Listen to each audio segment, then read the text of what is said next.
प्यारे बच्चों नमस्कार, कैसे हैं आप सभी। उम्मीद करता हूं आप सभी अच्छे होंगे। प्यारे बच्चों, आज हम कक्षा 10वीं गणित बोर्ड एग्जाम के 25 प्रश्नों को हल कराएंगे। और बेटा 25 प्रश्न वेरी वेरी मोस्ट इंपोर्टेंट हैं। और ये वाली जो प्रश्न मैं आपको बताऊंगा, ये सभी प्रश्न सन 2023 से अब तक बार बार पूछे गए हैं और पूछे जाएंगे, इस चीज का तो वादा है।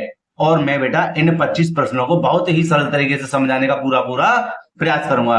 तो प्यारे बच्चों, अगर वीडियो अच्छी लगे तो लाइक करना, जो छात्र चैनल पर नए हुए चैनल को जरूर सब्सक्राइब कर लें और बेल आइकन को भी प्रेस कर लें, जिससे आने वाली वीडियो नोटिफिकेशन समय समय पर मिलता रहे। तो प्यारे बच्चों, ज्यादा देर न करते हुए पहले प्रश्न से वीडियो को शुरू करेंगे। और प्यारे बच्चों, मेरी आपसे हाथ जोड़ के रिक्वेस्ट है, इस वीडियो को पूरा देखना, क्योंकि मैं चाहता हूं कि आपको पूरे पूरे नंबर प्राप्त हो। और प्यारे बच्चों, मैं इस तरह की वीडियो बनाते रहता हूं और बनाऊंगा भी आगे आपके भविष्य के लिए। तो प्यारे बच्चों, देर न करेंगे, पहले प्रश्न को पढ़ लेते हैं और बेटा पहले प्रश्न से वीडियो को शुरू करते हैं। तो पहला प्रश्न किस प्रकार लिखा हुआ है, देखते हैं। यदि 540 बराबर 2 की घात x गुणा 3 की घात y गुणा 5 की घात z हो तो x plus Y minus Z का मान होगा। और प्यारे बच्चों, ये आपके 25 प्रश्नों में ऑप्शन दिए हुए होंगे, ठीक है। तो इनमें से हमें आंसर बताना है। तो प्यारे बच्चों, हम क्या करेंगे ऐसे प्रश्न में, हम 540 के अभाज्य गुणनखंड कर लेते हैं। तो प्यारे बच्चों, यहां पे देखेंगे, यहां पर साइड से हम क्या करते हैं, 540 के बेटा फैक्टर कर देते हैं। और बेटा ये किससे कटेगा, 2 से। 2 से जाएगा, देखो 2 दूनी 4, 1 बचा 2 सत्ते 14, ना जाने की 0, ठीक है। फिर 2 से काट देंगे, देखो 2 एकम 2, 2 तिया 6, ठीक है। और 1 बचा 2 पंजे 10। अब बेटा किससे कटेगा, देखो अब कटिएगा 3 से। कैसे कि 3 चौक 12, कितना बचा 1, 3 पंजे 15। फिर 3 से कट जाएगा, देखो बेटा 3 एकम 3, 3 पंजे 15। और फिर 3 से कट रहा है कि 3 एकम 3 पंजे 15 और 5 एकम 5। तो प्यारे बच्चों, एक बात बताओ मुझे, मैंने अभाज्य गुणनखंड क्यों करे, क्यों करे, क्यों भैया, इसको देखकर मैंने अभाज्य गुणनखंड करे। तो मैं क्या करूंगा, इसी के आधार पर इसके मानों को लिखूंगा। तो प्यारे बच्चे यहां पे देखना, यहां पर हम लिख देंगे कितना, 540। और बेटा ये किसके बराबर था, यह था हमारे 2 की घात 2, माने 2 2 के कितने हैं 2 गुणा। और बेटा 3 3 के देखना, 3 3 कितने हैं, यहां पर जगह नहीं है तो थोड़ा सा मैं इधर कर दूं कि 3 3 के कितने हैं, 3 3 के भी हैं हमारे पास कितने 3। और बेटा 5 का हमारा कितना है 1, ठीक है। अब बेटा ध्यान से समझना, ये प्रश्न सन 2025 में पूछा गया है, ठीक है। तो देखो कैसे हल करेंगे इसको। प्यारे बच्चों, ये देखना, अगर मैं इसको यहां पर लिख दूं 540, और ये किसके बराबर था देखना, तो की घात x गुणा 3 की घात y गुणा 5 की घात z के बराबर। कैसे, यहां पर देखो, अगर मैं कह दूं कि x बराबर 2, क्या कह दूं मैं, x बराबर 2 और y बराबर 3, y बराबर 3 और z बराबर क्या है हमारा, z बराबर 1। समझ में आया नहीं आया। अगर मैं कह दूं x बराबर 2, y बराबर 3 और z बराबर 1 हो तो देखो ये क्या पूछा, x plus Y minus Z का मान उसने पूछा है। तो यार एक बात बताओ, ये देखना, ये 2 2 3 3 5 5 कैसे हैं, सेम है।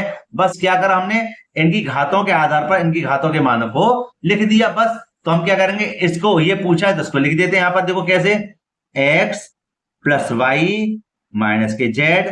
तो प्यारे बच्चों यहां देखना, x का मान कितना था 2, y का मान कितना है 3 और z का मान कितना है 1।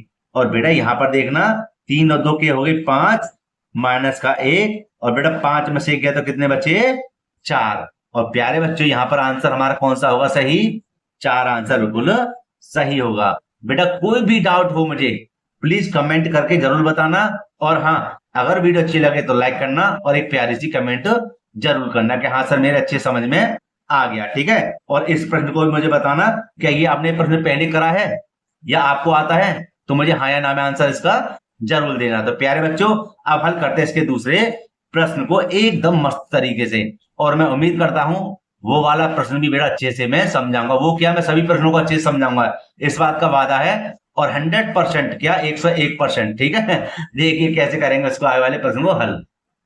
प्यारे बच्चों, मैंने यहाँ पर दूसरा प्रश्न लिख दिया, ठीक है। लेकिन हाँ, मेरी एक रिक्वेस्ट और है। आप कहेंगे बार बार सर रिक्वेस्ट कर रहे हैं, क्या रिक्वेस्ट है ये पहले समझ लीजिए। कि आपको मैं जितने भी प्रश्न कराऊंगा आप उसको जरूर नोट कर लें। समझ में आ रहा है ना? जरूर इसको नोट कर लें, क्योंकि यह वीडियो दोबारा नहीं मिलेगी। दोबारा का मतलब है इस तरह की वीडियो दोबारा नहीं आएगी। समझ में आया नहीं आया? ठीक है। अच्छा, प्रश्न को हल करते हैं। और मैं बता दूं, ये वाला जो आपको प्रश्न दिख रहा है, यह प्रश्न बेटा सन 2023, 24 और 25 लगातार आया है, लगातार। समझ रहे हैं? तो आपको ये वाला प्रश्न अच्छे से करना पड़ेगा। अच्छा, इस तरह के प्रश्नों में संख्या चेंज और हो जाती है, वो वाला प्रश्न मैं अगली वीडियो बताऊंगा। पहले फिलहाल इसको देख लेते। देखो क्या लिखा हो, यदि 13 और 52 के HCF को 13m माइनस के 52 के रूप में व्यक्त किया जाए तो m का मान क्या होगा? ध्यान से समझना। हमें क्या करना है, 13 और 52 का मासा निकालना है। आप कहेंगे भैया मासा क्या होता है? मासा ही तो HCF होता है, माने महत्तम समापवर्तक। समझे? तो हम क्या करेंगे, हम करते हैं कि 13 और 52 का मासा निकालते हैं, माने HCF निकालते हैं। तो बेटा यहां पे देखना, 13 का तो 13 ही आएगा भाई, 13 तो कटेगा नहीं। और देखो 13 चौका 52 होते हैं, 13 चौका 52। तो देखो चौका माने 2 दूनी 4 और 13 चौका 52। लेकिन इसमें HCF माने मासा क्या होगा? मासा भैया होगा मेन ये वाले, है ना? तो ये हमारे क्या हो गए, 13 हो गया हमारा क्या, कॉमन माने HCF बेटा। ठीक है। अब ये किसके बराबर है? 13m माइनस के 52 के, है ना? इसके बराबर है। तो हम क्या करेंगे, लिख देंगे यहां पर 13m माइनस के 52 बराबर है 13। समझे? अब प्यारे बच्चों देखो, 13m बराबर 13 ये रहे, और प्यारे बच्चों संख्या उसके पास भेजेंगे तो क्या हो जाएंगे, प्लस के 52 हो जाएंगे। ठीक है। अच्छा यहाँ पे देखो 13m बराबर कितना हो जाएगा बेटा, जोड़ेंगे तो 3 और 2 5 माने 65 हो जाएंगे। कितने हो जाएंगे? 65 हो जाएंगे। अच्छा, m बराबर 65 बट्टे कितना हो जाएगा, 13, है ना? होगा ना? होगा। और बेटा 13 पंजे 65, 13 पंजे 65। और प्यारे बच्चों m का जो मान आया हमारा कितना है निकलकर 5, और यही हमारा क्या है, आंसर है। तो ऑप्शन में बेटा देखेंगे कौन सा आंसर हमारा सही है। ऑप्शन बेटा सी आंसर बिल्कुल सही है। बताओ कैसे लगा ये प्रश्न? आपको अच्छा लगा ना? और हाँ, पक्का कहता हूं बार बार पूछा जा रहा है, और सभी प्रश्न बार बार पूछे जाने वाले हैं, इसलिए सभी प्रश्नों को अच्छे अच्छे समझ लेना। ठीक है। नहीं कहोगे तो कोई वीडियो नहीं मिली तो फिर, है ना? तो अब हम क्या करेंगे, अब तीसरे प्रश्न को हल करते हैं, और मुझे बताना कि आपकी समझ में आ रहा है या नहीं आ रहा। ठीक है बेटा? ठीक है, तो चलते हैं एक अगले प्रश्न की ओर, और प्रश्न संख्या होगी हमारी 3। अब तीसरे प्रश्न को समझ लीजिए। ठीक है। और तीसरे प्रश्न का ही एक प्रश्न और बनेगा। क्या बनेगा? वो हिंदी में लिखा रहेगा कि कौन सी परिमेय संख्या होती है, कौन सी अपरिमेय संख्याएं होती हैं। अगर ये आपके समझ में आ गया तो आप उसको भी आराम से लगा लोगे। देखो बेटा क्या करेंगे, पहले प्रश्न को पढ़ लेते हैं। और ये वाला प्रश्न 2025 में भी पूछा गया है, 2024 में भी आया है। समझे ना समझे? तो पहले मैं इसको समझा दूं। कैसे लिखा हुआ है, निम्नलिखित में से कौन परिमेय संख्या है। क्या पूछा है, कौन परिमेय संख्या है। परिमेय संख्या कौन सी होती है, जो बट्टी के रूप में लिख जाए। क्या होती है, जो बट्टी के रूप में लिख जाए, मतलब पी बट्टी क्यू के रूप में लिख जाए। अच्छा, पी बट्टी क्यू के रूप में लिख जाएंगे तो भैया वो परिमेय। और अगर मैं यहाँ पे लिख दूं खाली 12 संख्या, भाई एक तो मैंने लिख दी यहाँ पे 12/5 परिमेय है या 1/5। और अगर मैं लिख दूं आपके पास यहाँ पर 4 संख्या, क्या ये परिमेय है? क्या ये परिमेय है? तो इसके नीचे एक लिख सकते हैं। अगर आपने इसके नीचे 0 लगा दिया तो फिर वो परिमेय संख्या नहीं है। माने 0/1 तो लिख सकते हैं, लेकिन 1/0 नहीं लिख सकते। अगर आप 1/0 लिख देंगे तो वो कौन सी संख्या हो जाएगी, अपरिमेय संख्या हो जाएगी। फिलहाल इसको देखिए, देखो ये आ गई अंडरवुड में, तो ये अपरिमेय संख्या है। क्या है, अपरिमेय। और एक अपरिमेय, अपरिमेय और अपरिमेय, अपरिमेय ही संख्या होती है। ध्यान से समझो, अपरिमेय संख्या हो, देखो अपरिमेय प्लस के अपरिमेय आ जाए तो अपरिमेय ही संख्या होगी। क्या होगी, अपरिमेय ही निकलेगी। समझे? ठीक है जी। अच्छा, अगर इसको सरल करना चाहते हो तो समझ लो कि पहले को हमने सरल किया a, देखो 1√7 और 1√7 कितना हो जाएगा, 2√7। तो ये कैसी संख्या है, अपरिमेय संख्या है। कैसी है, अपरिमेय। ठीक है, अपरिमेय। आगे देखते हैं बी वाले में। बी वाले में क्या कहता है, देखो ध्यान से समझना, अंडर रूट में 25 है, तो 25 का वर्गमूल क्या होता है 5, और प्लस के अंडर रूट के 3। ठीक है, एक परिमेय संख्या, एक अपरिमेय संख्या। परिमेय और अपरिमेय हमेशा अपरिमेय होती है, समझे ना समझे। ठीक है, आगे चलते हैं। देखो इधर आगे सी वाले में क्या है, सी वाले में 1 और अंडर रूट 4 का वर्गमूल क्या होता है 2 है। तो ये कैसी है, 1/2। मैंने क्या कहा था, जो बट्टे में आ जाए वो कैसी होती है, परिमेय संख्या होती है। तो यही है परिमेय संख्या, समझे। और इसको देख लेते हैं डी वाले को। वैसे उत्तर हमारा कौन सा सही है, सी सही है। इसको चेक कर लेते लगे हाथ। क्या 9 का वर्गमूल क्या होता है 3, और गुणा में अंडर रूट के 3। तो देखो 3 की गुणा इधर करेंगे तो क्या हो जाएगा 3 अंडर रूट 3, ठीक पहले सवाल की तरह बन जाएगा। तो समझे, एक परिमेय और गुणा अपरिमेय संख्या क्या होती है, अपरिमेय संख्या होती है, समझे बेटा। तो यहाँ पर ध्यान देना, ये हमारी कैसी संख्या है, परिमेय संख्या, और हमें परिमेय संख्या के लिए ही पूछा था। तो कौन सा आंसर सही है हमारा, सी वाला आंसर बिल्कुल सही है। ठीक है बेटे। अच्छा, ये बिल्कुल कंप्लीट हो गया हमारा तीसरा प्रश्न। अब हल करेंगे इसके चौथे प्रश्न को। प्यारे बच्चे, यहां पर मैंने चौथा प्रश्न लिख दिया, और देखो चौथे प्रश्न में क्या कहता है, दो संख्याओं का गुणनफल 2366 है और उनका लघुत्तम समापवर्तक 182 है, तो महत्तम समापवर्तक क्या होगा। प्यारे बच्चों ध्यान से समझना, वेरी वेरी मोस्ट इंपोर्टेंट प्रश्न है और बार बार पूछे जाने वाला प्रश्न है। ठीक है, एक प्रश्न और आएगा वो मैं आगे बताऊंगा। ठीक है, फिलहाल इसको देखते हैं। देखो हमें क्या पढ़ाया गया था कि दो संख्याओं का गुणनफल है ना, और उनका लघुत्तम समावर्तक 182 हो तो महत्तम समावर्तक याद तक कीजिए। तो देखो हमें क्या पढ़ाया था, ये पढ़ाया था भैया कि मासा गुणा लासा, मासा गुणा लासा बराबर हमारा क्या होता है, दो संख्याओं का गुणनफल। समझे ना समझे भैया, बहुत ही सरल प्रश्न है, बहुत ही सरल प्रश्न है, ध्यान रखना। अब देखो अब हम क्या करेंगे कि यहां पर मासा तो पूछा है रहने दीजिए, यहां पर मासा है, और लासा हमारा कितना दिया हुआ है, लासा दिया हुआ लघुत्तम समावर्तक दिया हुआ है 182 बराबर दो संख्या गुणनफल बेटे कितना दिया हुआ 2366। अब देखो मासा को तो यहीं पे रहने दो, ठीक है, मासा को यहीं पे रहने दो, और देखो इधर इधर हो जाएगा हमारा 2366/182, समझे। तो अब यहाँ पे ध्यान देना, यहाँ पे ध्यान देने वाली बात यह है कि अगर मैं 182 का भाग इधर लगा दूं 366 में, तो ये 13 बार कटेगा। कितनी बार कटेगा, 13 बार। तो हमारा जो मास आएगा जो पूछा है वो हमारा कितना हो जाएगा 13, और बेटा यही हमारा बिल्कुल करेक्ट आंसर होगा।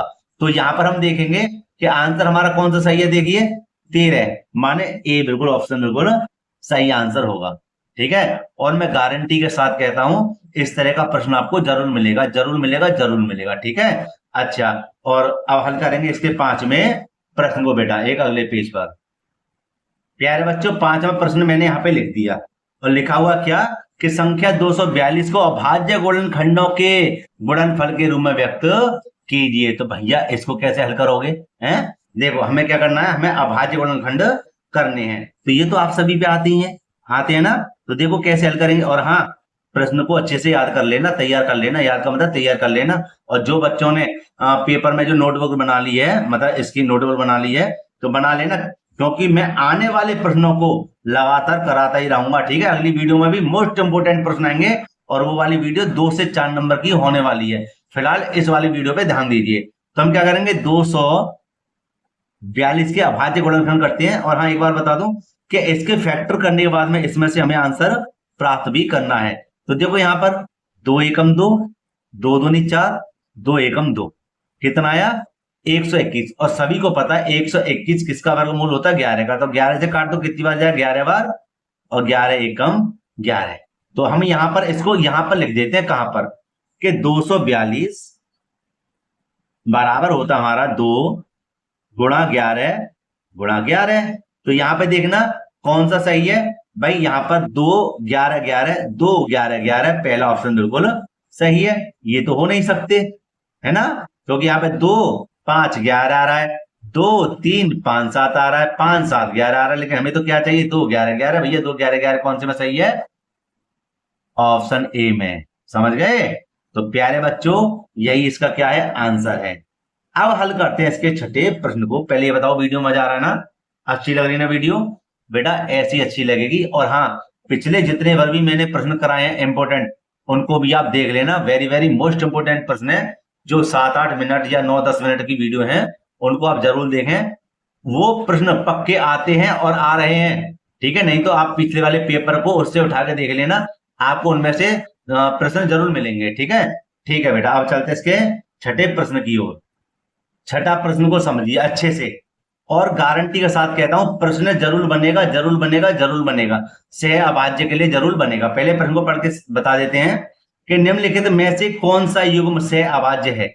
अब सह अभाज्य से बेटा एक प्रश्न जरूर आएगा, ठीक है? इसको करने का तरीका देखिए। सह अभाज्य होता क्या है, जिसका मासा एक हो। यहां लिख देते हैं, सह अभाज्य।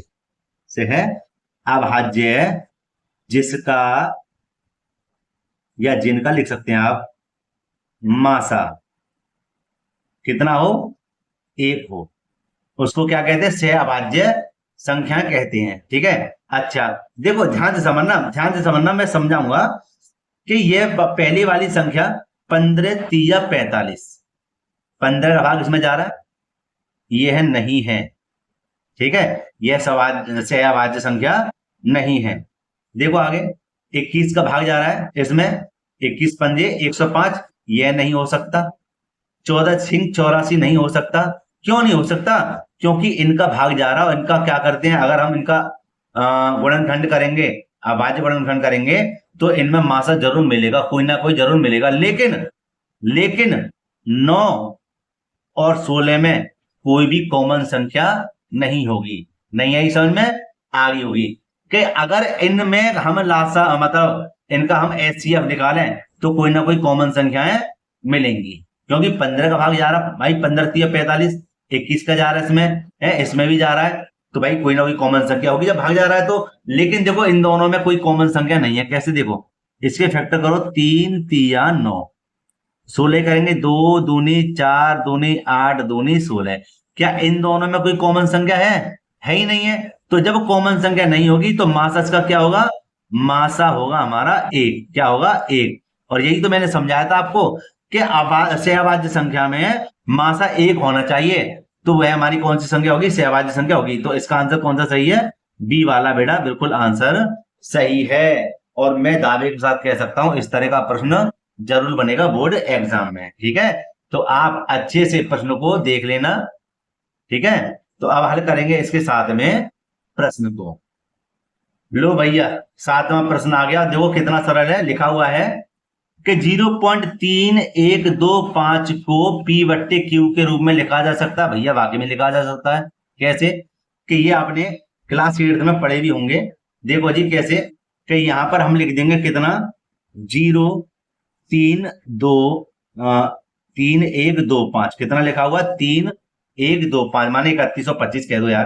ठीक है? हमें क्या करना है, इसको P बट्टे Q के रूप में लिखना है। तो हम यहाँ पे लिख देंगे 3125 बट्टे, देखो कभी भी जितने के बाद दशमलव हो, जितने के बाद दशमलव हो, उतने जीरो नीचे बढ़ जाएंगे। जैसे कि 1 2 3 4। ठीक है? कितने जीरो बढ़े, 4। तो यहाँ पे हम लिख देंगे 1 2 3 4। समझे ना समझे भाई? एक लगाना पड़ेगा, 0 0 लिखोगे तो फायदा कुछ भी नहीं मिलेगा आपको। ठीक है? एक लगाना है। क्यों लगाए भैया यहाँ पे 4 0? क्योंकि 4 के बाद 4 संख्याओं के बाद दशमलव है। अच्छा जी, इसको हमें काटना है। अगर मैं इसको 5 से काटूं तो देखो कितनी बार कटेगा। 5 से हम इसको काट देते हैं, 5 दूनी 10, 5 दूनी 10, 1 2 3 0 बेटा इसके आगे लग जाएंगी। ठीक है? अब मैं 5 से भैया इसको काट देता हूं, तो देखना 5 6 30, भाई 31 में से 30 में तो 1 बचा, कितने हो गए 12। तो 5 दूनी 10, कितने बचे 2 2 25 हो गए, 5 पंजे 25। ठीक है? कितना आया 625। अब हम क्या करेंगे, फिर 5 से काट देते हैं इसको, थोड़ा ऊपर कर दूं और लो भैया 5 से काटो जी, 5 से इसको काटो, 5 चौक 20 और ना जाने की 2 0। ठीक है, 5 से इसको काटेंगे तो ये कटेगा 5 एकम 5, 5 दूनी 10, 5 पंजे 25। ठीक है, फिर 5 से काटेंगे, देखो 5 से ये कटेगा, 5 पंजे 5 दूनी 10, 5 पंजे 25 और ये हो जाएगा 5 अट्ठे 40, ना जाने की 0। ठीक है बेटा, समझ में आ रहा है कि नहीं आ रहा? और आना चाहिए। अगर आपको अच्छे से आते हैं तो कर लेना, मैं तो 2 मिनट में इसका तिया पांचा कर दूंगा। ठीक है, अच्छा जी, आगे देखिए अब किससे कटेगा, 5 ही कटेगा, 5 पंजे 25 और 5 बार इधर लगा दें, कितनी बार जाएगा, 16 बार। कितनी बार जाएगा, 16 बार। तो देखो ऊपर कितना है 5 और बट्टे में है 16 और 5 बट्टे 16, भैया कौन सा ऑप्शन सही है, भैया बी वाला बिल्कुल सही आंसर है। समझ में आया या नहीं आया? ठीक है, तो मैंने क्या कहा था, अगर आप पर आता है तो कर लेना, मैं तो 2 मिनट में इसका तिया पाचा कर दूंगा। ठीक है अच्छा, अब हल करेंगे इसके 8वें प्रश्न को। मैंने इसका आंसर तो बेटा कर ही दिया है। ठीक है, देखते हैं 8वें प्रश्न में क्या लिखा हुआ है, इसको पहले लिख देते हैं। प्यारे बच्चों यहाँ पर ध्यान देना कि ये जो प्रश्न है 8वां प्रश्न, क्या लिखा हुआ है 8वें प्रश्न में, बहुपद 2x² बराबर 6 के शून्यक हैं। तो बेटा ये वाला जो प्रश्न है सन 2022 वाले बोर्ड एग्जाम में पूछा गया है। ठीक है, और ध्यान से समझना कैसे हल होगा। हाँ एक और बात, 2024 में भी आया है। ठीक है, तो देखो बेटा इसको कैसे हल करेंगे, देखिए हमें शून्यक है, शून्यक शून्य कैसे निकालेंगे, देखो इस चीज का कि हमें पहले तो संख्या लिख देनी है 2x² बराबर 6। ठीक है, अब देखो यहां पर हमें क्या करना है, x स्क्वायर बराबर 6 बट्टे 2। भैया यहाँ की संख्या हमेशा बट्टे में आती है। ठीक है, अच्छा जी, 2 का भाग लगाओ, 2 तिया 6, कितनी बार गया, 3 बार। और भैया एक्स स्क्वायर बराबर, पहले तो आंसर आया हमारा 3, लेकिन यहाँ पे तो वर्ग लगा हुआ है, स्क्वायर लगा हुआ है, तो हम क्या करेंगे, एक्स बराबर अंडरवुड में हो जाएगा 3। और जब अंडरवुड में कोई संख्या आ जाए तो बाहर हम क्या मानते हैं, प्लस माइनस। और प्लस माइनस को कैसे लिख सकते हैं, यहां पर हम देखेंगे, एक बार तो प्लस में लिख देंगे और एक बार माइनस में लिख देंगे। समझ में आया नहीं आया? और यह वाला जो ऑप्शन कौन से में है बेटा, यह आंसर है हमारा पहले में। किसमें है, पहले में। बताओ समझ में आया नहीं आया? ठीक है, अगर ऑप्शन में इस प्रकार होता तो हम इस प्रकार भी लिख देते, लेकिन अगर अलग अलग लिखा हुआ है, यहां पर मैं दोबारा बता दूं, अलग अलग लिखा हुआ है तो आप इसको अलग अलग ही तोड़ देना। ठीक है, और अगर आप पर आता है तो भैया बहुत ही बढ़िया बात है। समझ गए बेटा? तो मैं उम्मीद करता हूं यह प्रश्न बेटा अच्छे समझ में आ गया होगा। और अब हल करते हैं क्या, अगले प्रश्न को। कौन सा प्रश्न, प्रश्न संख्या 9 को। ठीक है, 8 ही तो है, 9 आएगा प्यारे बच्चों।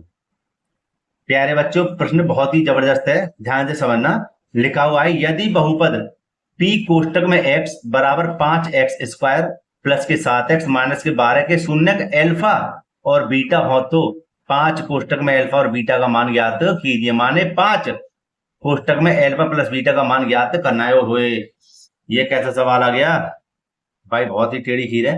अरे यार नहीं है, देखो कैसे हल होगा।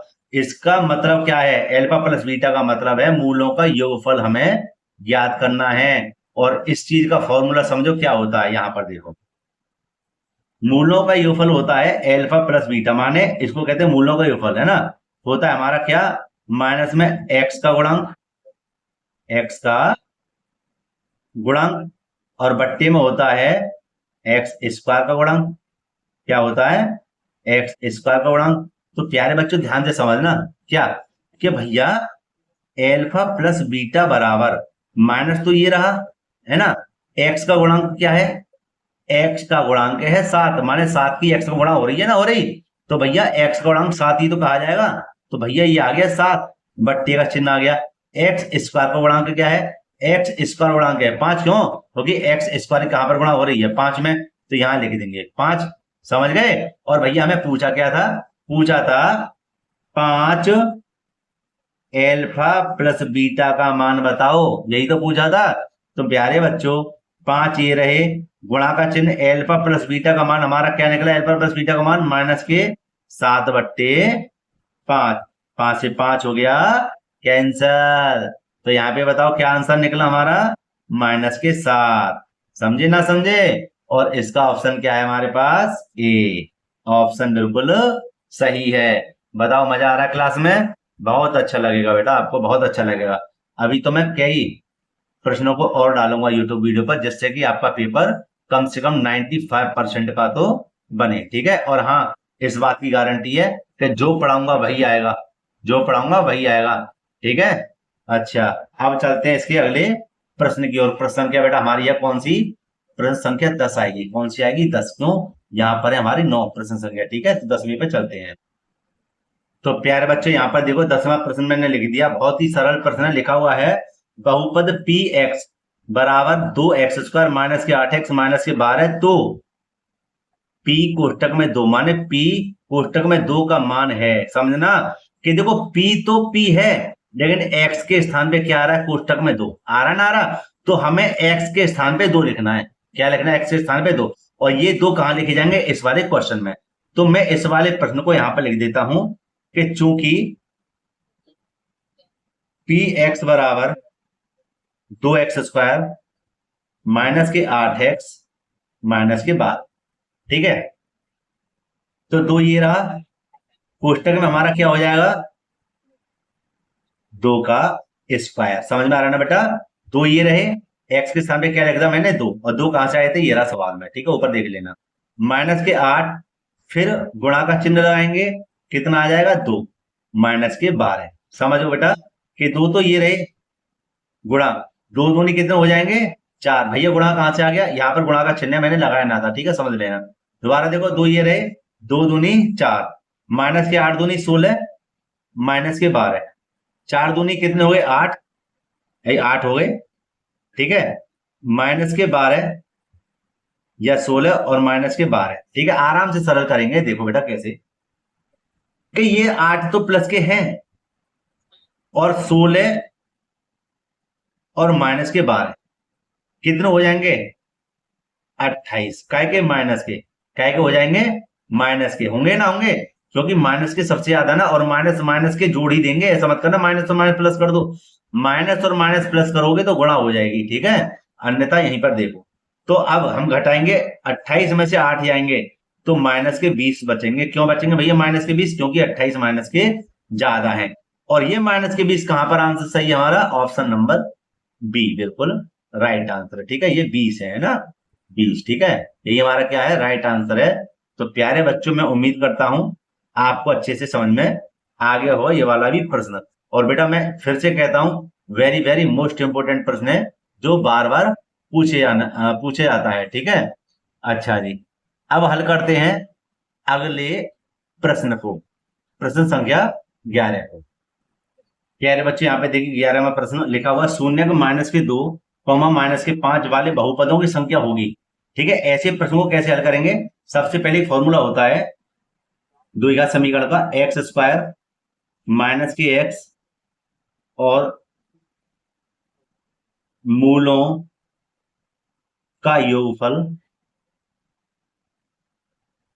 प्लस मूलों का गुणनफल।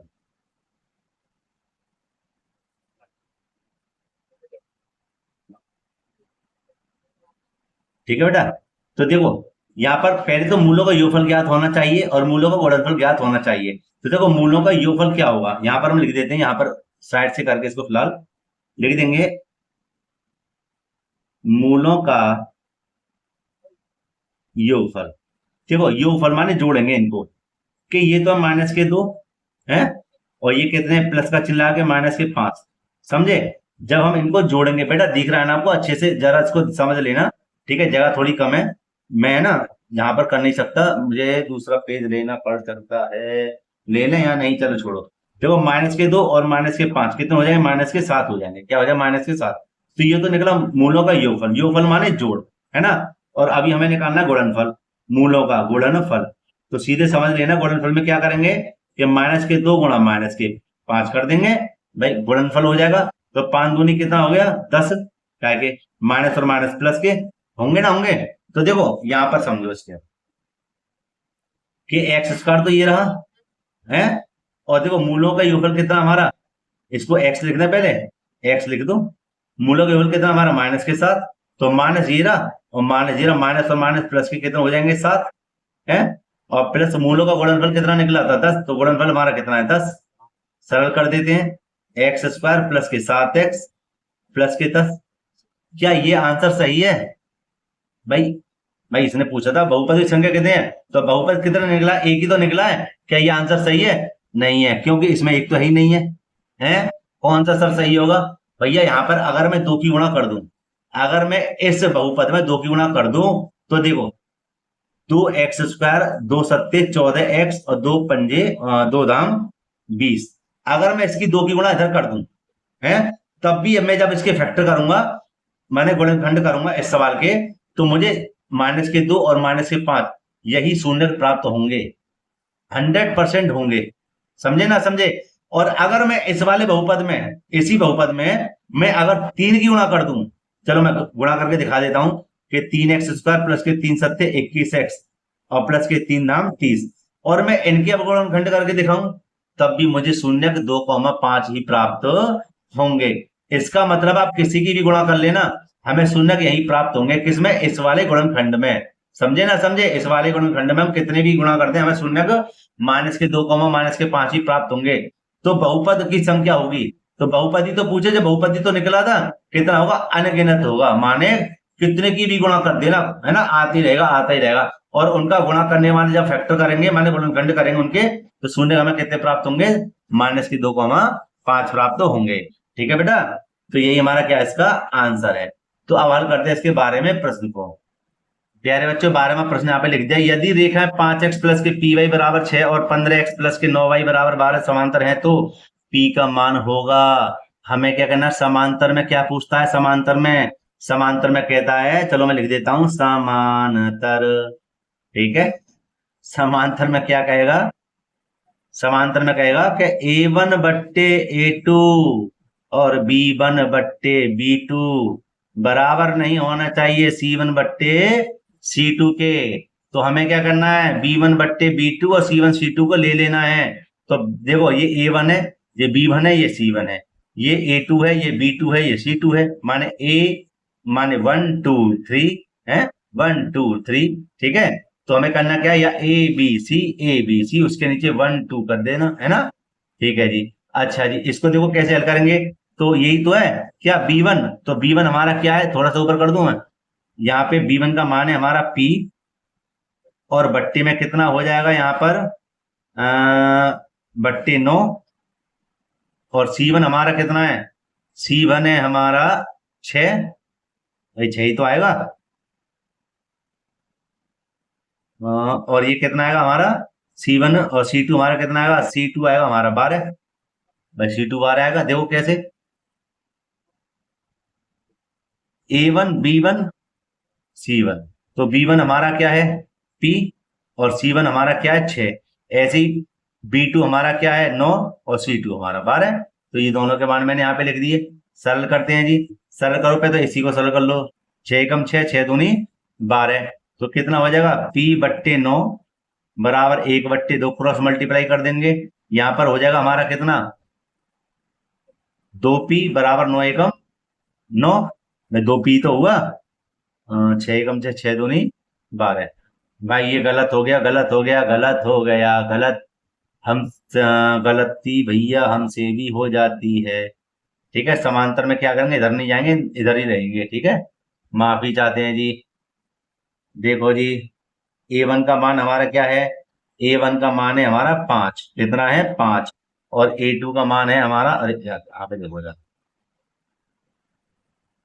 A1 का मान है 5 और A2 का मान है 15। ठीक है, यहाँ लिख देते हैं A1 का मान 5 और बट्टे 15। ठीक है, और अच्छा समझ में ना आई? इधर देखो, इसी के बराबर में देखो, इसी के बराबर में अच्छा भी लगेगा ना।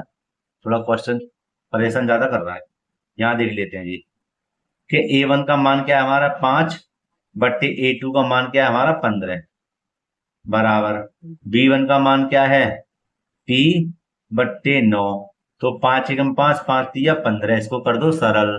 ठीक है बेटे, हो जाएगा 1 बट्टे 3 बराबर P बट्टे 9, क्रॉस मल्टीप्लाई करेंगे कितना हो जाएगा? 3P बराबर 9 एकम 9, और P बराबर 9 बट्टे कितना हो जाएगा? 3, ठीक है, और 3 तिया 9, P बराबर कितना आया 3, और 3 हमारा कौन सा आंसर है ए, ऑप्शन नंबर ए बिल्कुल सही आंसर है। ठीक है, ये गलती होगी, माफी चाहता हूँ बेटा। अब हल करेंगे इसके अगले प्रश्न को। प्यारे बच्चे यहाँ पे देखिए, एक सवाल आ गया है। कौन सा सवाल है? यदि 5x माइनस के 8y बराबर 0 तथा 10x माइनस के 18y बराबर 0 तो x तथा y का मान है। देखो ये दो समीकरण है और दोनों समीकरणों को हमें बराबर करना है। पहले तो मैं यहाँ पे आपको समझा दूं, आपको समझ में आ जाएगा ना, तो आप चुटकियों में इसको हल कर देंगे। देखो समीकरण नंबर 1 है ये, और समीकरण नंबर 2 हमारा 10x माइनस के 18y बराबर में 0। ठीक है, समीकरण नंबर 2। अगर ये दोनों समीकरण बराबर होते, अगर ये दोनों समीकरण बराबर होते तो हम आसानी से काट देते, लेकिन यहाँ तो भैया यहाँ पे 5 है, यहाँ 10 है, यहाँ 8 है, यहाँ 18 है। तो मैं क्या करते हैं, हम बराबर करने के लिए क्या करेंगे, समीकरण 1 में बेटा 2 की गुणा कर देते हैं। समीकरण नंबर 1 में 2 की गुणा कर देंगे तो हमें x का मान प्राप्त हो जाएगा। और अगर तुम्हें y का मान प्राप्त करना है तो भैया बहुत बड़ी कहानी बन जाएगी, दोनों की अलग अलग गुणा करनी पड़ेगी। फिलहाल तुम इसको देखो, तो हम 2 की गुणा इधर करते हो जाएगा हमारा समीकरण नंबर 1 में 2 पंजे 10x। भाई 2 की गुणा कर रहा हूं मैं समीकरण नंबर 1 में, ध्यान रखना। तो कितना हो जाए 2 पंजे 10x माइनस के 2 अट्ठे 16 भाई 2 0 0, नया समीकरण बन गया 3। और इसमें तो गुणा करनी नहीं, तो इसको इसके नीचे लिख देते हैं। ये समीकरण नंबर 2 था। देखना माइनस प्लस माइनस ये दोनों कट गया, कितना है 18 में से 16 गए तो कितने बचे 2 भाई बराबर में 0। ठीक है, और y बराबर 0 बट्टे 2, 2 का भाग लगा देना, 0 में 0 ही आएगा। ठीक है, और मैं y का मान समीकरण नंबर 1 में रख दूं। यहां कर लेते हैं, क्या करते हैं, y का मान समीकरण नंबर 1 में रखने पर, तो समीकरण 1 हमारा क्या था 5x माइनस के 8y बराबर 0, समीकरण नंबर 1 ही तो था। तो 5x माइनस के 8 गुणा 0 बराबर 0। भाई y का मान कितना रख दिया, सॉरी y का मान देखो यहाँ गलती कर दी, 0 आएगा। कितना आएगा 0, तो 0 रख दिया। तो 5x बराबर 8 0 0 हो गया, और इसको इधर लेके आएंगे तो 0 ही आएगा। और x बराबर 0 बट्टा कितना आएगा 5। ठीक है, 5 का लगा देना 0 ही आएगा। कहने का मतलब है x बराबर 0 y बराबर 0 दोनों का मान आ गया, तो कौन सा ऑप्शन सही है हमारा, ए ऑप्शन बिल्कुल बेटा सही है। समझे? और अब एक ट्रिक समझ लो, कभी भी अचर पद में, कभी भी अचर पद में यहाँ पर दोनों के मान 0 हो, यहाँ पर दोनों का मान 0 हो तो x और y का मान दोनों के मान 0 ही आएंगे उत्तर में। ठीक है, समझे ना समझे, इतना आपको झंझट करने की जरूरत नहीं है ना बेटा। तो आपका क्या करोगे, आप कभी भी अचर पद में आ जाए तो हमें क्या करना, 0 आ जाना, तो आंसर उसका x बराबर भी 0 होगा। वो सॉरी सी आंसर सही इसका, यार गलती होगी, माफी चाहता हूँ। कि देखो दोनों तरफ क्या आ जाए 0 आया तो 0 ही हमारा आंसर सही होगा। मुझे लगता है ध्यान और कहीं है मेरा, है रात के 11 बज रहे हैं, इसलिए ध्यान और कहीं पहुंच गया है। ठीक है बेटा, अब हल करते इसके 14वें प्रश्न को। तो 14वां प्रश्न देखते हैं क्या लिखा हुआ है। प्यारे बच्चों 14वां प्रश्न देखिए, अच्छे समझ लेना। ये लगातार पेपर में पूछा गया है, सन 2023 24 25 लगातार पूछा गया है। देखो कैसे हल होगा कि यदि द्विघात समीकरण एक्स स्क्वायर माइनस के 7x प्लस के 12 बराबर 0 का एक मूल 3 है तो दूसरा मूल होगा। माने इसको गुणनखंड करने के बाद में जो एक मूल निकला है वो तो 3 निकला है, हमें दूसरा मूल ज्ञात करना है। तो प्यारे बच्चों इसको लिखते हैं यहां पर बराबर 0। ठीक है, हमें इसके 12 के फैक्टर माने ऐसे करने हैं कि हमें माइनस के कितने आ जाए 7 आ जाए। तो देखो एक्स स्क्वायर माइनस के 4 तिया 12, 4 तिया 12, 4 और 3 कितने हो जाएंगे 7 हो जाएंगे। तो लिख देंगे 4x माइनस के 3x प्लस के 12, 2 ले लेते हैं कॉमन बराबर 0। ठीक है, अब देखिए कि दोनों में क्या कॉमन है, x कॉमन है, क्या बचेगा 2 में से 1x बाहर आएगा, 1x बचेगा माइनस के 4 माइनस के क्या कॉमन है 3, 4 भैया 4 कॉमन है, 4 क्यों, क्योंकि 3 का भाग 12 में चला जाएगा इसलिए 3 कॉमन है। तो माइनस 12 अंदर का चिन्ह बदल गया, माइनस हो जाएगा। तो 3 चौक 12, x माइनस के 4 x माइनस के 4 कॉमन हो गया, क्या बचा x माइनस के 3 बराबर 0। तो देखो बेटा यहाँ पर सरल करेंगे कि x माइनस के 4 बराबर 0, x बराबर इसको धरेंगे तो प्लस के कितने हो जाएंगे 4, और x माइनस के 3 बराबर 0 और x बराबर हो जाएंगे प्लस के 3। तो बेटा यहाँ पे ध्यान देना, एक मूल तो हमारे पास 3 दिया हुआ था, है तो दूसरा मूल हमारा कितना हो गया 4। समझेगा ना समझे, तो दूसरा मूल हमारा कितना हो जाएगा 4, और बी हमारा ऑप्शन बिल्कुल सही आंसर है। समझे ना समझे, बताओ बेटा पढ़ाई कैसी लग रही है, अच्छी लग रही है ना, बहुत बढ़िया। तो अब हल करेंगे इसके 15वें प्रश्न को। प्यारे बच्चे यहाँ पे देखिए 15वें प्रश्न को 15वां प्रश्न लिखा हुआ है, द्विघात समीकरण 3x² माइनस के 13x प्लस के 10 बराबर 0 का विभक्त कर है। भैया बहुत ही बढ़िया प्रश्न और इंपोर्टेंट प्रश्न है। ठीक है, इस तरह का प्रश्न आपको बोर्ड एग्जाम में जरूर मिलेगा। देखो कैसे बेटा इसको हल करेंगे, बहुत ही सरल तरीके से। कि फॉर्मूला होता है विभक्त कर का क्या, विभक्त कर, ठीक है, क्या होता है, बी का वर्ग माइनस के 4ac, ये होता है जी सूत्र। तो देखो बी का वर्ग माने बी हमारा क्या है, देखो ये ए है, ये बी है, ये सी है, ध्यान रखना ए बी सी क्रम से है, ए बी सी। तो बी का मान क्या हमारा माइनस के 13 स्क्वायर, 4 ये रहे, ए का मान क्या है 3 और सी का मान क्या हमारा 10। दोबारा समझो, बी की जगह पे बी आ गया हमारा माइनस के 13 है ना, 4 ये रहे, ए का मान हमारा क्या 3, तो 3 लिख दिया, सी का मान हमारा 10 है तो हमने 10 को भी लिख दिया। आज देखो 13 की जब 13 में गुणा करेंगे, 13 तो 26 मत कर देना, 13 की जब 13 में गुणा करेंगे तो 169 आएगा। कितना आएगा 169 माइनस के 4 दिया 12, 4 दिया 12, 12 धाम कितने हो गए 120, कितने हो गए 120।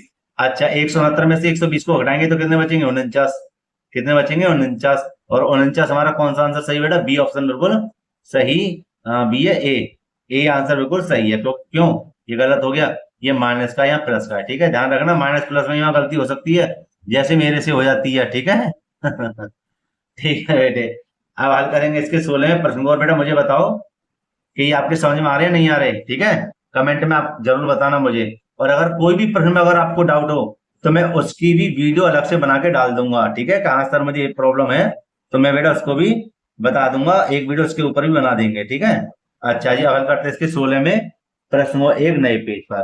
तो 16वें प्रश्न को लिख देते हैं बेटा, यहाँ पर देखो क्या है प्यारे बच्चे, यहाँ पे देखो 16वां प्रश्न लिखा हुआ है, यदि द्विघात समीकरण x² प्लस के 2x माइनस के p बराबर 0 का एक मूल माइनस के 2 हो तो p का मान ज्ञात कीजिए। देखो यहाँ पर एक मूल हमारा माइनस के 2 है, माने x बराबर माइनस के 2 लिखा हुआ है, समझना।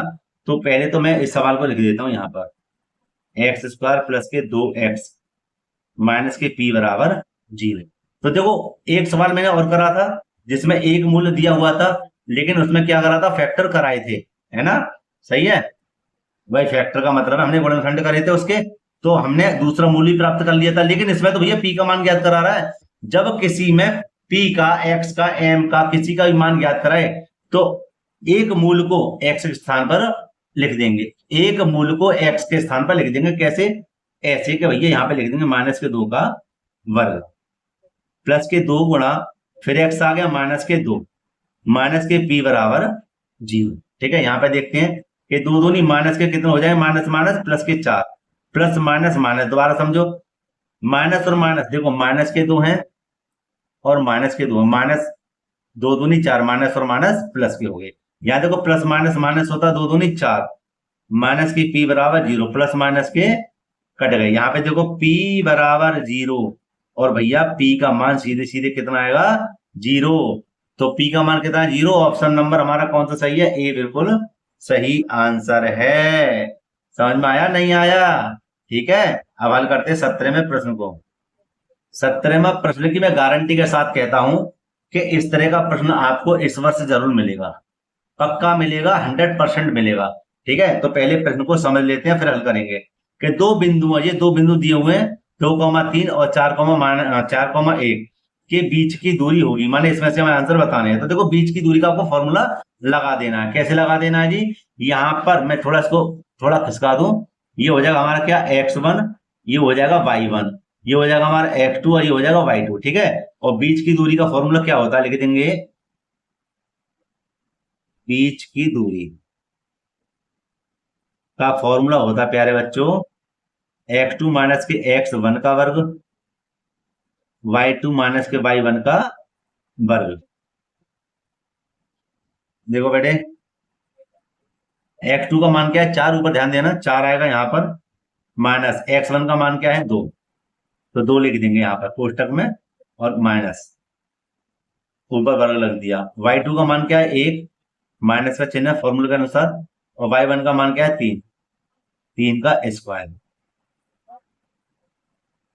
4 में से 2 जाएंगे, पहले हमेशा याद रखना कोष्टक को हल करते हैं, बाद बाकी की बाहर की चीजों को देखेंगे। ठीक है, पहले कोष्टक को हल करेंगे, 2 बचेगा, ऊपर क्या है 2 माइनस, जहां पे प्लस आएगा सूत्र में, क्या आएगा, प्लस।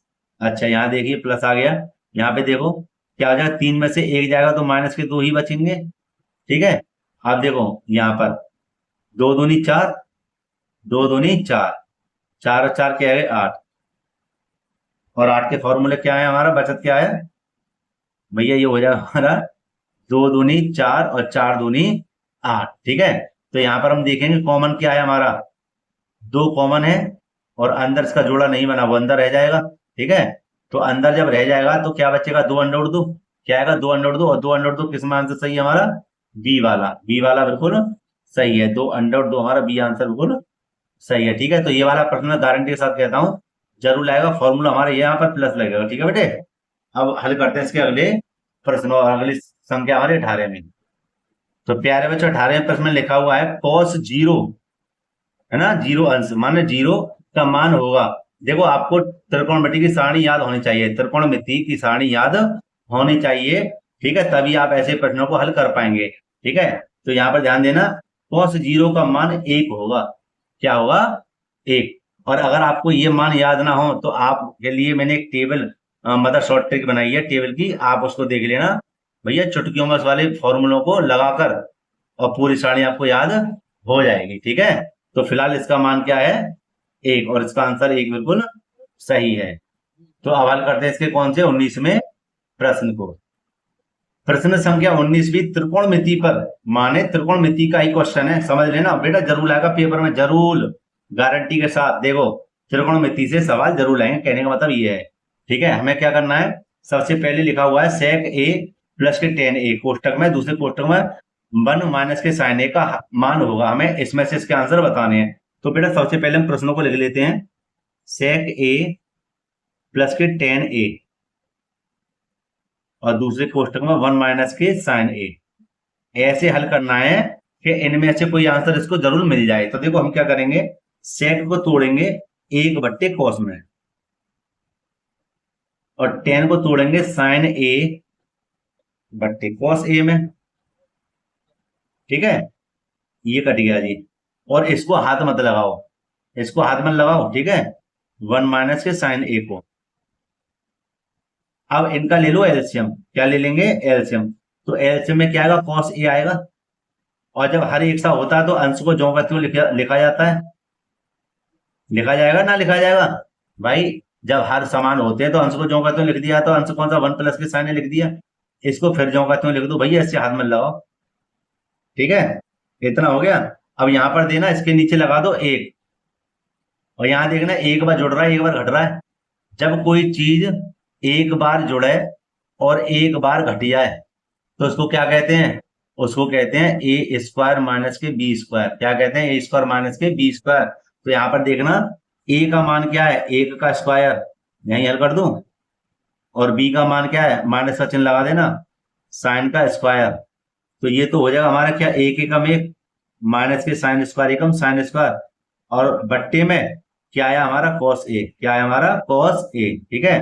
अब देखो 1 माइनस के साइन स्क्वायर थीटा क्या होता है, याद करने पड़ेंगे राजी राजी गिर राजी, त्रिकोणमिति के फॉर्मूले, ठीक है, कि 1 माइनस के साइन स्क्वायर होता है हमारा cos स्क्वायर a, 1 माइनस के साइन स्क्वायर थीटा होता है cos स्क्वायर थीटा a है, तो ये लगा दो, और बट्टे में क्या है cos a। अगर मैं cos को यहाँ पर 2 बार लिख दूं, मैं तो खत्म कर दूंगा 1 सेकंड में, लेकिन आपको समझा दूं, अगर मैं cos को 2 बार लिख दूं तो कोई परेशानी बात नहीं है, बट्टे में क्या है cos a, cos से cos कट जाएगा, क्या आंसर आएगा भाई, क्या बचा, बचा हमारा cos a, क्या बचा cos a, और cos a हमारा कौन सा आंसर सही है, ध्यान रखना cos a हमारा कौन सा सही आंसर, डी ऑप्शन बिल्कुल सही है, डी ऑप्शन बिल्कुल सही है, समझेगा ना समझे, यही प्यारे बच्चों हमारा आंसर है, ठीक है बेटे। अब हल करते हैं इसके कौन से प्रश्न को, 20वें प्रश्न को। 20वां प्रश्न वेरी वेरी वेरी, मैं यहां लिख दूं very very very most important प्रश्न है, और एक सवाल ऐसा जरूर बनेगा बोर्ड एग्जाम में, ठीक है। कैसे हल करेंगे कि cos थीटा बराबर 15/17 है, cos थीटा बराबर क्या 15/17 है, तो हमें sin थीटा का मान ज्ञात करना है, क्या करना है sin थीटा का मान ज्ञात करना है। सबसे पहले तो हमें यह ज्ञात होना चाहिए कि cos थीटा बराबर क्या होता है, होता है हमारा आधार बट्टे कर्ण, क्या होता है आधार बट्टे कर्ण। तो देखो एक समकोण त्रिभुज बना लेंगे इसमें, और आधार है हमारा क्या आधार 15 और कर्ण हमारा है 17 में क्या निकालना है? लंब निकालना है। क्या निकालना है? लंब। अगर आपको त्रिकोणमिति आती है तो बेटा बहुत ही सरल सवाल है ना, आप इनको चुटकियों में हल कर देंगे, है ना। या फिर मेरे YouTube चैनल पे मैंने सभी प्रश्नावलियों को डाल रखा है क्रम बाई क्रम, है ना। तो त्रिकोणमिति की जो प्रश्नावली है क्रम बाई क्रम पढ़ी हुई है, तो आप उसको समझ लीजिए, ठीक है। फिलहाल इस पे ध्यान लगाते हैं। हमें क्या करना? लंब।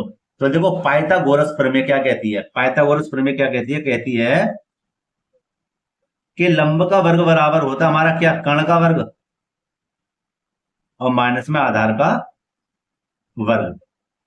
तो कर्ण हमारा कितना है प्यारे बच्चों? कर्ण है हमारा 17 का वर्ग और आधार हमारा है 15 का वर्ग। 17 की 17 में जब दो बार गुणा करेंगे तो प्यारे बच्चों 289 आ जाएगा, और 15 15 में करेंगे तो बेटा 225 होता है। घटा देंगे जी, 9 में से 5 गए तो 4 बचे, और 8 में से 2 गए तो 6 बचे, 2 में से 2 गए 0 0 लिखेंगे नहीं। ये क्या है? हमारा लंब का वर्ग। लंब का वर्ग आ गया। लंब बराबर ये वर्गमूल इसके ऊपर लिख देंगे, जो मैंने 2-4 सवाल बात कराया था, है ना, जो प्लस माइनस का नोट 3 आया था उस प्रकार। तो कितना आ जाएगा? 64। फिलहाल यहाँ पर प्लस माइनस की जरूरत नहीं है, ठीक है। लंब बराबर 64 का वर्गमूल क्या होता है? 8। तो लंब हमारा कितना निकला? 8। पूछा क्या था? पूछा था हमारा क्या? Sine theta. क्या पूछा था? Sine theta. और साइन थीटा बराबर होता है लंब बट्टे कर्ण। लंब क्या है हमारा? 8 और कर्ण कितना है? 17। तो कौन सा ऑप्शन सही है? 8/17। बी ऑप्शन बिल्कुल सही आंसर है। समझे कि ना समझे? ठीक है, मुझे पढ़ाने में बहुत खुशी हो रही है और अच्छा भी लग रहा मुझे, ठीक है। 11:30 बज गए 11 से, ठीक है। तो अब हल करते हैं इसके 21वें प्रश्न को। प्यारे बच्चे यहाँ पे समझिए 21वें प्रश्न को। देखो 2024 में आया हुआ है ये प्रश्न। लिखा हुआ है एक पासे को एक बार फेंकने पर सम संख्या प्राप्त होने की प्रायिकता होगी। कौन सी? प्राप्त होने की प्रायिकता होगी। देखो मैं इसको आपको अच्छे से समझाऊंगा और लिख के समझाऊंगा। देखो कैसे हल करेंगे। है तो 1 नंबर का, लेकिन समझ लीजिए थोड़ा बड़ा है ये। क्या एक पासे को उछालने पर संभव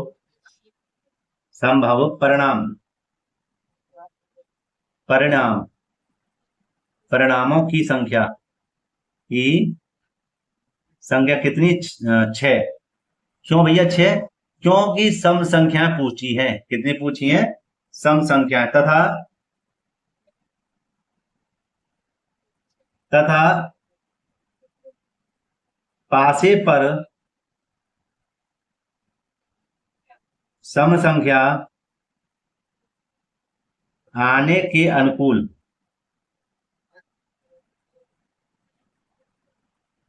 परिणामों की संख्या। कैसे? पासे पर आने वाले सम तो कौन कौन से होंगे? 3, सॉरी सम की बात कर रहा है, 2 4 6। कितने हो जाएंगे? ऊपर एक संख्या, 1 2 3 संख्या नीचे हो गई, है ना। तो देखो कैसे करेंगे, समझना। यहाँ पे लिख देंगे हम, पहले इसको लिख दो अनुकूल संख्याएं। अनुकूल संख्या या परिणामों की संख्या, मैं छोटा कर दूं इसको। कितनी संख्याएं? 3। तो देखो सूत्र क्या होता है इसको ज्ञात करने का? अभीष्ट प्रायिकता।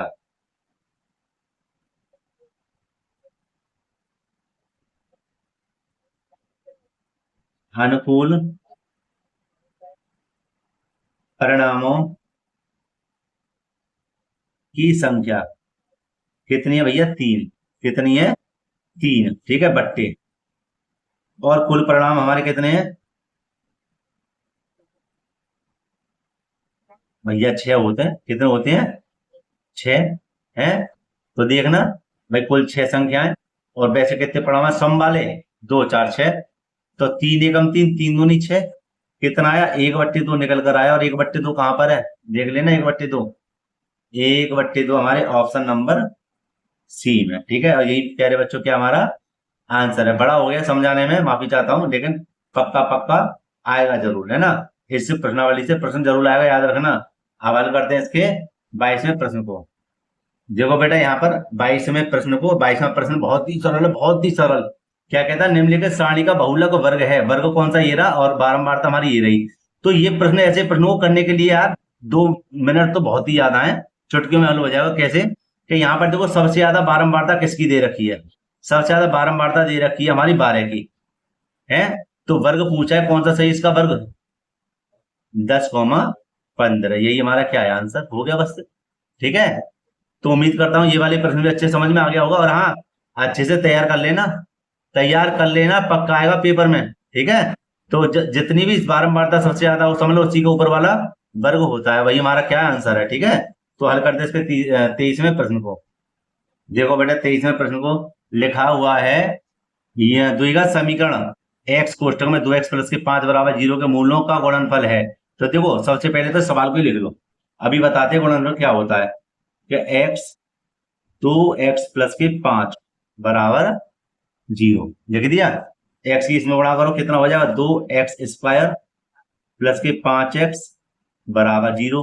देखो गुणनफल कैसे ज्ञात करते हैं, मूलों का, मूलों की बात चल रही है। मूलों का गुणनफल क्या होता है, लिखते हैं, मूलों का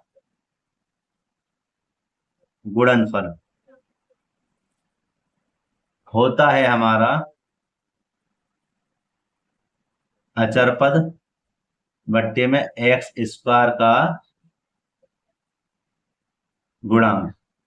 भैया अचर पद क्या है हमारा, अचर पद है हमारा, अचर पद तो ही नहीं है भाई, x का गुणांक है, ये x² गुणांक, अचर पद तो ही नहीं है, तो क्या मानेंगे, 0 मानेंगे।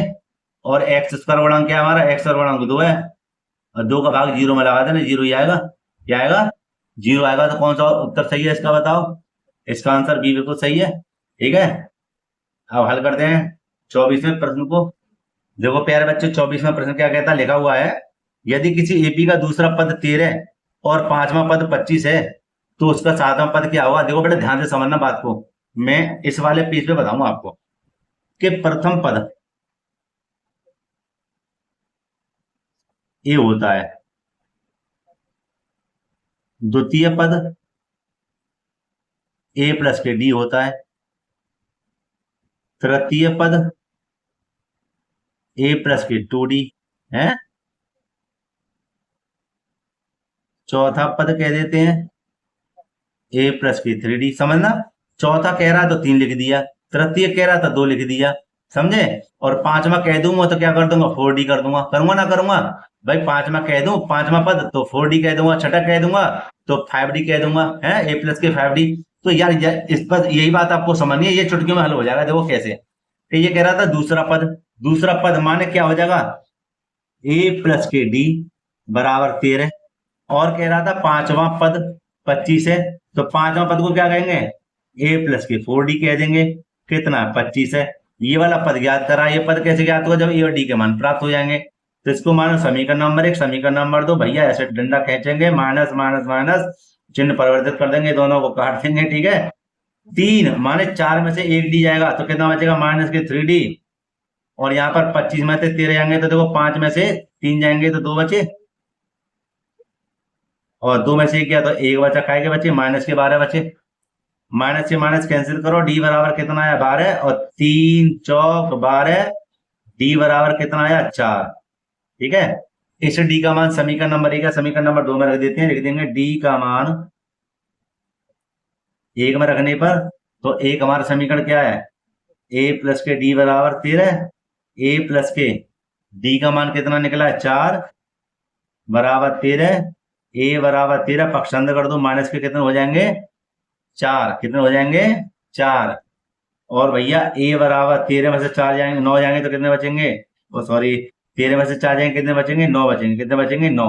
तो यहाँ पर देखना, ए का मान 9, डी का मान आ गया 7, ये क्या पूछ रहा था, उसका 7वां पद क्या होगा, तो 7वां पद ए प्लस के 6d कर देंगे, मान एक घटाएंगे नहीं घटाएंगे। ठीक है, तो ए का मान क्या हमारा, ए का मान है 9 प्लस के 6 गुणा डी का मान कितना है, डी का मान है हमारे पास 4, 9 ये रहे, 6 चौक कितने हो गए, 24, कितने हो गए, 24, 24 और 9 कितने हो जाएंगे, 33, कितने हो जाएंगे, 33, और 33 हमारा कौन सा सही है, ऑप्शन नंबर बी बिल्कुल सही आंसर है। ठीक है, तो प्यारे बच्चों, ठीक है, अच्छे से इसको भी तैयार कर लेना। ठीक है, समांतर श्रेणी से भी एक सवाल जरूर आएगा। अब हल करते हैं अंतिम प्रश्न और 25वें प्रश्न को। प्यारे बच्चे देखो 25वां प्रश्न और 25वां प्रश्न क्या कहता है, जल्दी बोल रहा हूँ कि 21, 42, 63, 84 डॉट डॉट डॉट का कौन सा पद 210 है। तो पहले तो समझ लेते हैं ये क्या क्या दे रखा है। देखो ये जो 10 दे रखा है, ये हमारा क्या ए एन 210, ये प्रथम संख्या है ए बराबर 21।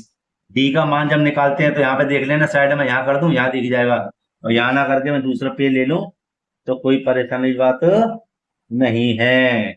देखो जी यहाँ पर इधर के डी बराबर होता है A2 माइनस के A1, ठीक है। तो A2 माने A1 A2 हमारा क्या 42 और A1 है हमारा 21। 42 में से 21 आएंगे तो कितने बचेंगे, 21 ही बचेंगे। कितने बचेंगे 21। तो डी का मान कितना आया 21, ठीक है। अब सभी का मान, अब फॉर्मूला पहले लिख दूं उसमें रख देंगे। देखो इस प्रकार का सवाल आया तो कैसे हल करेंगे, 2 नंबर का प्रश्न है, ध्यान रखना, ठीक है। कैसे हल करेंगे, ए एन बराबर ए प्लस के एन माइनस का 1 डी। पद पूछ रहा है, पद माने एन की संख्या पूछ रहा है, तो यहां लिख देते हैं एन बराबर पूछ रहा है क्या, ए एन हमारे 210 और ए का मान है हमारा 21। एन का मान तो है ही ना है, ठीक है, और डी का मान क्या था हमारा 21, ठीक है। दोबारा देख लूं, सही है, सही है, बिल्कुल ठीक। अच्छा जी 210 हमारे ये रहे और 21 अभी यहीं पे रहने दो। 21 की गुणा करो, क्या हो जाए 21 एन माइनस 21 से कम 21। ध्यान रखना 21 की गुणा गई 21 एन और 21 से कम 21, माइनस प्लस के 21 कट गए। यहाँ बच्चे हमारे कितने 210 बराबर 21 एन बचे। 210 बट्टे यहाँ पे हो जाएंगे 21 एन यहाँ पर बचे, ठीक है।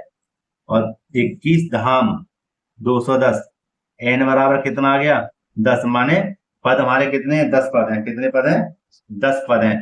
10वां पद होगा, कौन सा पद होगा 10वां पद होगा। तो भैया हमारा 20वां बी आंसर बिल्कुल सही है, ठीक है। तो प्यारे बच्चों इस प्रश्नों को भी आप अच्छे से तैयार कर लेना। ये वाला प्रश्न भी सन 2024-25 में भी आया हुआ है। और प्यारे बच्चों मैंने प्रश्न संख्या 1 से लेकर 25 तक के सभी प्रश्नों को बहुत ही सरल तरीके से समझाने का पूरा बेटा प्रयास किया है, और मैं उम्मीद करता हूँ यह वीडियो आपको काफी पसंद आई भी होगी। और बेटा अच्छी वीडियो है, इसको तैयार कर लेना प्रश्नों को 25 को अच्छे से, ठीक है। और आपको मैं गारंटी देता हूँ इनमें से प्रश्न काफी आएंगे। ऐसे प्रश्न मैंने लिए हैं पूरी इसमें वीडियो में कि जो बार बार पूछे गए हैं प्रश्न, है ना, फालतू वीडियो नहीं है, ये इंपोर्टेंट वीडियो है। ऐसे प्रश्न लिए हैं जो बार बार पूछे जा रहे हैं। तो बेटा मेरी आपसे रिक्वेस्ट है इस वीडियो का पूरा देखना, ठीक है। तो वीडियो को यहीं पे समाप्त करते हैं। वीडियो अगर अच्छी लगी हो तो लाइक करना, जो छात्र चैनल पर नए चैनल को जरूर सब्सक्राइब करना, बेल आइकन को भी प्रेस करना है, जिससे आने वाली वीडियो नोटिफिकेशन समय समय पर मिलता रहे। और प्यारे बच्चों अपने दोस्तों में इस वीडियो को जरूर शेयर करना, ठीक है। तो प्यारे बच्चों मिलते हैं इसी प्रकार एक और वीडियो के साथ। जय हिंद।